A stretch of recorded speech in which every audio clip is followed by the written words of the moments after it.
இப்ப பல்லவி ஃபர்ஸ்ட் வேலைக்கு போகும்போது அங்க இருக்க பேசஞ்சர்ஸ் எல்லாம் இந்த மாதிரி பொண்ணு இப்ப ஏரோசா இருக்கான்னு சொல்லிட்டு ஒரு மாதிரியா பாவலையும் பாத்துட்டு இருக்காங்க. அங்க வயசான ஒரு பேசஞ்சர் ஒருத்தர் பல்லவி இப்ப கோமா இங்க வாமான்னு சொல்லி இப்ப கூப்பிடுறாரு. இப்போ இவங்களும் பயந்துட்டே போயிட்டு இப்ப என்ன சார் கேக்குறாங்க. பதிலுக்கு அவர் ஒன்னு ஹக் பண்ணிக்கலாம் சொல்லிட்டு அவரு ஹக் பண்ணிட்டு உன் தன்னம்பிக்கை நான் பாராட்டுறேன்னு சொல்லி இப்ப சொல்றாரு. அதே பிளைட்ல நம்ம ஹீரோவா இருக்காரு. அதை பார்த்துட்டு அவரும் இப்ப ரொம்ப சந்தோஷப்படுறாரு. பல்லவி ஹீரோ நல்ல ஃப்ரெண்ட்ஸ் ஆயிராங்க. இப்ப ஹீரோவோட பர்த்டே அன்னைக்கு பல்லவியை ப்ரப்போஸ் பண்ணலான்னு பாப்பாரு. ஆனா பல்லவி அதை புரிஞ்சுக்கிட்டு நீங்க எனக்கு நல்ல ஃப்ரெண்ட்ஸா இருந்தா மட்டும் போதுன்னு சொல்லிடுறாங்க. நம்ம ஹீரோ அதை புரிஞ்சுக்கிட்டு சரின்னு சொல்லிடுவாரு. உங்க பிளைட்ல ஏரோஸ்ட்ரா இப்ப வேலை செஞ்சுட்டு இருக்கும்போது உங்க முகத்துல ஆக்சிடென்ட் ஆயிடுச்சு. அதே பிளைட்ல தான் இப்ப டிராவல் பண்ணிட்டு இருப்பான். இப்ப இவனுமே உன்னை பாக்குறதுக்காக பல்லவி இந்த பிளைட்ல வர தயவு செய்து கேஸ் மட்டும் வாபஸ் வாங்கிட்டு எனக்கு யாருமே வேலை தர மாட்டாங்க. நான் பொண்ணுகிட்ட கெஞ்சி பாக்குறான். சொல்றத பல்லவி இப்ப காலையிலே வாங்க மாட்டாங்க. நான் மட்டும் ஜெயிலுக்கு போன அவன் வாழ்க்கை இல்லாத மாதிரி பண்ணிடுன்னு சொல்றது பொண்ணு இப்ப மிரட்டுறான். இப்ப அதை கேட்கிற பல்லவிக்கு பயங்கர கோவம் வந்து அங்க இருக்க தண்ணி எடுத்து மூஞ்சி மேல அடிச்சுட்டு இந்த மாதிரி ஆசிட்ல எடுத்து மூஞ்சி மேல அடிக்க மாட்டான். அந்த வலி என்ன எனக்கு தான் தெரியும் சொல்லிட்டு அங்க இருந்து இப்ப கோவமா போயிடுறா. இப்ப இதை பாக்குற பேசஞ்சர்லாம் இப்ப பல்லவி மேல இப்ப கம்ப்ளைண்ட் கொடுத்துறாங்க.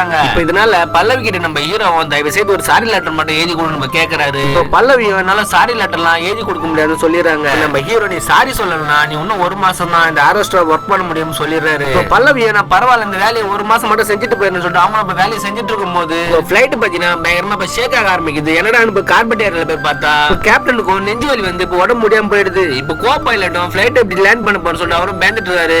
ஆல்ரெடி பல்லவியும் ஆரோஸ்ட்ரா முடிச்சதுல இப்ப பிளைட்டையும் பாத்தீங்கன்னா இப்ப சேஃபா லேண்ட் பண்ணிடுறாங்க. இதனால அங்க இருக்க பேசஞ்சர் எல்லாருமே பல்லவி கிட்ட தேங்க்ஸ் சொல்லி இப்ப கை தட்டுறாங்க. ஒரு வழியா பல்லவிக்கும் பைலட் ஆகிற கனவு இப்ப ஒரு வாட்டி வச்சு நிறைவேறிடுது.